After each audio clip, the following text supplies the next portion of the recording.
Welcome to Durban. We are here at the Cambridge Nedbank Daily Cappuccino, our exploration of the marketplace of ideas, which is this COP17. Why are you both here at COP17? The last two COPs, I've been representing the Cambridge Programme for Sustainability Leadership, and it's been a great pleasure actually coming, because I've come with a group of CEOs from all over the world, which we work with at the Cambridge Programme to try to bring forward the voice of progressive business and indicate to negotiators at the COPs that we still believe it's absolutely essential to have an international framework deal on climate change. For my part, it's my first COP, and at the moment I'm hoping it's my last. I'm hearing you're quite pessimistic about the possibility of getting the Green Climate Fund up, running and funded. I am slightly pessimistic, unfortunately. I mean, I tend to be an optimistic person, but we've been running around this issue for quite some time. And do you bring that pessimism with you from Brussels, or is that something you're picking up in the corridors in Brussels, that there's simply not the money or the will to get behind this right now, or is that something you're picking up here? I think I'm picking it up everywhere I go. I think that the European Commission still wants to be a leader. The European Union still wants to be a leader. And it is struggling to keep on that leadership. It's being, first of all, held accountable for the fact that no one else is following. And that's hard when no one else is following for a long period of time. How about you, Peet? What struck you in the last 24 hours at the COP? There really is these two worlds, and I'm going to use some examples from the one world to speak about the other. There was one young man at the presentation that I gave on this website, and towards the end he asked, so how will this website help me make money? And I think what that does reflect is some of the finance debate. A lot of people are sitting around the table saying, you know, we're protecting our own money. We don't want to give you some of our money. The others saying, we don't have money, we want your money. And in the end, we're all going to lose money unless we pull together and be able to do something about this. It's this dichotomy between the national interest and right down to the individual self-interest, which is a sort of fearful, holding back kind of response, and the dawning recognition that this is a global, humanity-wide problem that requires us to lower some of those walls and work together.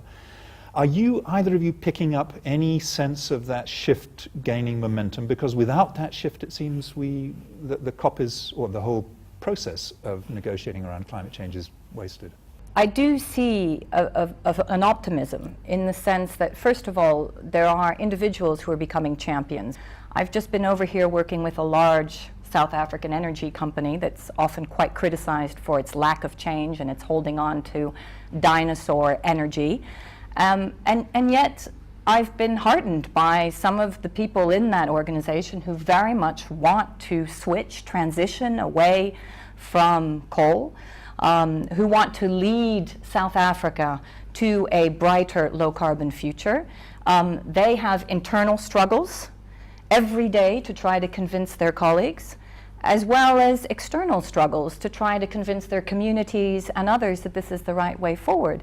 So you're finding hope and some possibilities of leadership within the corporate sector, which is obviously where you're working most. You have much more of a focus on government policy making and regulation and so on, Peet. What's the picture you're picking up there? I feel whether it's individual companies or governments moving ahead, they are both moving ahead, often in the absence of this global agreement. Governments are continuing a pace. In South Africa, that pace has picked up significantly, partly because the eyes of the world have been turned on us. But we have made more progress in 2011 with regards to renewable energy in particular than in any of the years before. There's a fantastic interest from the private sector in investing based on the framework that governments put in place. And I think the reality is that go and construct any index based on the sustainability of companies, and that index will outperform the market. You see it time after time. Nedbank's just recently done it and found the same thing, that the green companies are the ones making more money than the others. And that's coming to a point for governments as well. So it's starting to become a money issue. that the reason that we should move ahead is because of the money, and ironically the reason that we refuse to move ahead is because of the money. Yeah. I fully agree. And I think that we need to monetize the vision, unfortunately. Because of the way in which we are struggling with the recession, we're forced to do so. But I think there's a way that we can create that vision by monetizing it.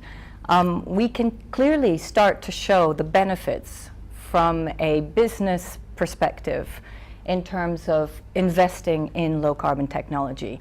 And through our work, we've been able to show countless stories of companies, both companies who either were in black energy, so coal energy, that have completely switched in the last 10 years, such as Dong Energy in Denmark, from black to green energy and are making a profit, as well as companies that have come out with new products. So we're not just talking about those companies that clearly could seize the opportunity and aren't struggling. We're talking about some that were so-called dinosaur industries that because of leadership, both bottom up and top down, were able to start to move towards something that made more sense for their value structure as leaders, but also in terms of the money.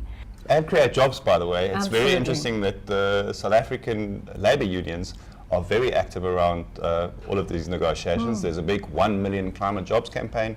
So there's stakeholders that can see their interest from so many perspectives. In politics, even in South Africa, it's one of the few things, green energy, for example, is one of the few things that every political party agrees on. There's no debate in Parliament about it because they all agree on it. You're both now talking in such an animated and optimistic way that I'm sure you'll be back for COP after COP after COP. It's been lovely talking with you. Count me out. I'll be in. Thank you. Thank you.